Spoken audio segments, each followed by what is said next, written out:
মালয়েশিয়ার প্রধানমন্ত্রী আনোয়ার ইব্রাহিমের আমন্ত্রণে গ্র্যান্ড ওয়েলকামের মধ্যে দিয়ে মুসলিম প্রধান দেশ মালয়েশিয়ায় পা রাখল ভারতের প্রধানমন্ত্রী নরেন্দ্র মোদী।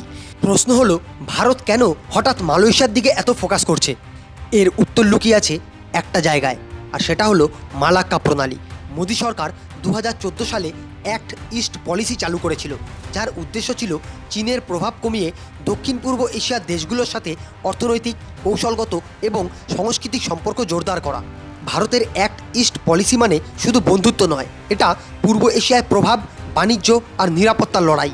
আর এই খেলায় মালয়েশিয়া ভারতের জন্য গেম চেঞ্জার। মালয়েশিয়া হলো এশিয়ান দেশগুলোর ভেতরে একটি শক্তিশালী দেশ, যে দাঁড়িয়ে আছে ভারত মহাসাগর আর দক্ষিণ চীন সাগরের মাঝখানে। ইন্ডো প্যাসিফিক স্ট্র্যাটেজিতে মালয়েশিয়াকে বাদ দিলে ভারতের ছবি অসম্পূর্ণ। বিশ্বের প্রায় 30% বাণিজ্য যায় মালাক্কা প্রণালী দিয়ে। ভারতের তেল, গ্যাস, পূর্ব এশিয়ার ট্রেড সবই এই রুটেই নির্ভরশীল, আর এই প্রণালীটা মালয়েশিয়ার পাশ দিয়েই। আর সেই লক্ষ্যেই ভারতের সাথে মালয়েশিয়ার সম্পর্ককে আরও শক্তিশালী করার উদ্দেশ্যে শান্তি রক্ষা সহযোগিতা থেকে শুরু করে পর্যটন, মোট 16টি গুরুত্বপূর্ণ বিষয়ে সমঝোতা ঘোষণা হয়েছে। এর মধ্যে সবথেকে গুরুত্বপূর্ণ মালয়েশিয়ায় ভারতের ইউপিআই পেমেন্ট লিঙ্কেজ চালু করা এবং মালয়েশিয়ার শক্তিশালী সেমিকন্ডাক্টর ইকোসিস্টেমের সঙ্গে ভারতের সহযোগিতা।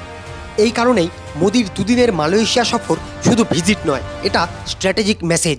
ভারত এখন শুধু দক্ষিণ এশিয়ার শক্তি নয়, পূর্ব এশিয়ার খেলোয়াড়ও।